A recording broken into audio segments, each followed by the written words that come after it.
Bom dia, aluno.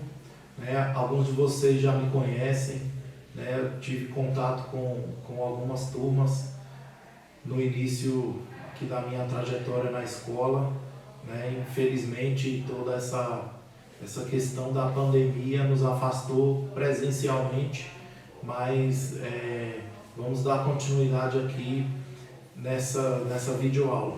Tá? Aos alunos que não me conhecem, o meu nome é Ricardo, eu sou professor de artes e vou estar produzindo esse material de vídeo para que vocês possam dar continuidade ao ensino em casa, né? O aprendizado ele não pode parar, ele é contínuo. Então vamos lá. Nessa primeira aula nós temos como tema o desenho do corpo humano. O desenho da figura humana ele sempre foi motivo de grande fascínio. No entanto, quando somos colocados diante do desafio de desenhar uma pessoa, em geral, nos recusamos a enfrentá-lo, porque julgamos uma tarefa muito difícil. Você já parou para se desenhar o autorretrato, né? Ou para desenhar alguém da sua família, ou algum colega seu? Às vezes a gente acha que é meio que impossível, né? Pelo fato do desafio, e talvez não termos as nossas habilidades como desenhistas para enfrentar tal situação. Todos nós podemos desenhar a figura humana. O boneco palito é o maior exemplo dessa habilidade.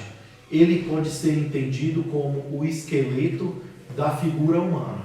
Aqui no slide que eu vou estar apresentando para vocês vão ter uma ideia de como o boneco palito ele é essencial para essa questão de desenhar e de representar a figura humana. Aí na imagem a gente tem a linha como elemento básico para o desenho. O boneco palito ele nada mais é do que a estrutura do ser humano. Todo ser humano ele tem uma estrutura principal, né? Que é o esqueleto humano. No primeiro desenho que nós temos aí, bem simples, do boneco palito, já dá uma base de que o ser humano ele vai realmente ter uma estrutura. 2 braços, 2 pernas, um tronco e o crânio. E aí, conforme a sequência do desenho vai mostrando, a gente consegue enxergar aí toda a estrutura esquelética sendo construída em cima dessa base que o boneco palito traz. O corpo humano é uma figura tão ímpar que apenas a indicação do seu contorno já possibilita a sua identificação. Lembra do boneco palito do slide anterior? Pois bem, aquele bonequinho palito, apenas com o crânio, um pauzinho no meio, 2 palitinhos fazendo as pernas, 2 palitinhos fazendo os braços, já dá uma ideia de que é um ser humano, né? De que é uma pessoa. Se eu mudo essa estrutura e coloco ela no formato, por exemplo, de um cachorro, por aquela estrutura a gente já tem a ideia de que é um animal quadrúpede, né? Então, dependendo de como eu coloco esses palitos para formar essa estrutura, eu já tenho uma ideia do que vai ser apresentado ali naquele desenho. E o que é o contorno? O contorno é a linha que mostra os limites do corpo, que pode ser chamado também de silhueta. O volume e o espaço ocupado pelo corpo corresponde à massa muscular. Por essa silhueta que os senhores estão vendo aí agora no slide, já dá para ter uma noção de quem estamos falando? Pois bem, é realmente o Homem-Aranha. A gente não precisa de todo aquele colorido do vermelho, do azul, né, que é as cores do traje do Homem-Aranha, para a gente saber que é o Homem-Aranha. Pela posição com que a silhueta, né, a silhueta apresenta, ou a massa muscular, pela posição com que o desenho tá projetado aí, já dá para se ter uma noção de que é realmente o Homem-Aranha. Então a gente não precisa de toda aquela estrutura e todas aquelas cores para a gente entender e compreender o desenho, né, por trás dessa silhueta. Nesse próximo slide nós temos um exemplo de massa muscular. Consegue identificar quem é? Pois bem, é o Hulk, né, com esses braços abertos, todo musculoso, grandão. Essa silhueta é uma representação de massa muscular, que é o que vai dar volume no desenho. Por incrível que pareça, há um boneco palito aí dentro, né? Toda a estrutura ela é feita em cima do boneco palito, e aí a gente vem e constrói o volume, né, com a massa muscular, e aí a gente chega ao formato de que a gente tanto espera. Essa é uma silhueta do Hulk e é uma representação fiel sobre massa muscular. O corpo humano na arte. Na pintura, o volume é produzido pela sombra e pela luz. Na escultura, por altura, profundidade, largura, ao esculpir em relevos. Na música, o volume está representado pela qualidade e intensidade do som. Muitos artistas usam o contorno e a silhueta quanto o volume do corpo humano para criar obras de arte.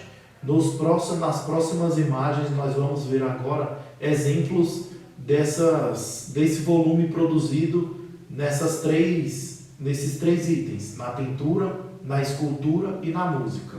Pois bem, o volume na pintura, eu trouxe a pintura de Caravaggio, né? O nome da obra é A Dúvida de São Tomé. Nesta imagem aí, São Tomé consegue dar volume na imagem através do jogo entre luz e sombra. Percebe-se que a luz, ela vem do canto esquerdo da imagem. Ela ilumina Jesus e aí ela vai sombreando os apóstolos até chegar à ideia de que a imagem, ela meio que se solta da tela, né? Ela se desprende do suporte. Então a gente consegue ver aí um volume bem interessante no jogo de luz e sombra que Caravaggio usou nessa pintura. O outro volume é o volume da escultura. Nesse slide traz a imagem de Pietà, de Michelangelo Buonarroti. Dá para perceber bem nítido o volume que ele conseguiu mostrar no traje em que Maria segura Jesus nos seus braços, né? Nós temos uma réplica dessa imagem na Catedral de Brasília. Essa é a segunda representação da morte de Jesus, né? Quando os apóstolos tiram Jesus da cruz e a sua mãe Maria o toma nos braços, né? É uma escultura feita em mármore, é um trabalho bem delicado, é um trabalho bem rico, né? E temos aí a ideia de volume, né, em tamanho real, que era Jesus e que era Maria. Então nós temos aí uma representação bem básica e bem rica sobre o volume na escultura de Michelangelo Buonarroti. E na música, eu tentei de várias maneiras trazer algo mais bem completo para que vocês compreendam a questão do volume na música. Não é a altura em que a gente coloca o nosso aparelho de som, né? O volume na música, ele é quando toda a harmonia, toda a composição musical consegue preencher aquele espaço de tempo que vai ter entre uma nota e outra. Então diminui o tempo entre uma nota e outra e a gente consegue aumentar o ritmo. Então a gente consegue dar um volume. Existem outras músicas também que conseguem dar esse exemplo de volume na música, mas eu preferi trazer o álbum do Led Zeppelin, né? O nome da música é Imigrantes. Essa música é a trilha sonora do filme do Thor Ragnarok. Então se vocês puderem ouvir essa música aí, o slide traz a capa do álbum, traz o nome da música. E vocês vão chegar à compreensão do que é o volume também na música. O modelo vivo. O modelo vivo, ele é uma das maneiras de estudar o corpo humano. Para se produzir desenhos, são exercícios com modelos vivos em que uma pessoa coloca-se em um local visível pelo artista ou grupo de estudantes de arte, para ser desenhada, permanecendo imóvel durante certo tempo. Há muito tempo se usa o modelo vivo na pintura. Antes da existência da máquina fotográfica, que os reis, as rainhas, as pessoas importantes da corte ou da cidade, eles encomendavam aos artistas retratos, né? E esses retratos eram feitos em tela, a pintura à base de óleo, era o registro da família que existia na época. Não existia a máquina fotográfica, então esse registro familiar da família real era feito através dos artistas, né, em desenhos e em pinturas.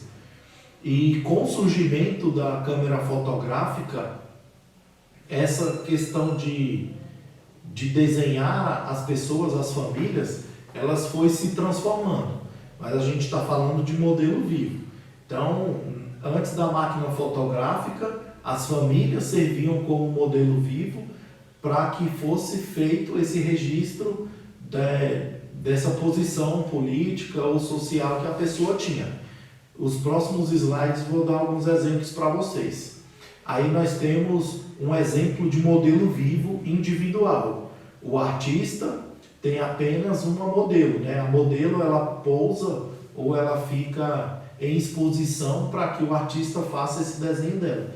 Era bem isso daí que acontecia antes da invenção da máquina fotográfica. A família ou a autoridade ou a personalidade se dispunha a ficar numa posição da preferência dela e aí o artista ia e fazia o desenho, né? Registrava aquele momento ali através do desenho ou da pintura. É isso. O desenho ele vem nos acompanhando desde a arte rupestre, desde o homem primitivo, né? Como os slides, né? Aqui a nossa interação veio explicando, o desenho ele faz parte da nossa vida, né? Há muito tempo. E quando a gente fala em modelo vivo, a gente vai estar sempre usando o ser humano como objeto a ser desenhado.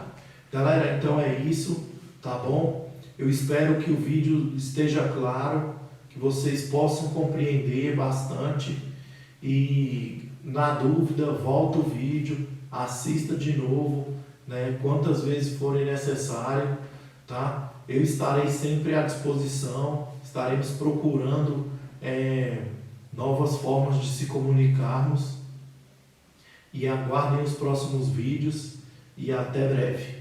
Muito obrigado.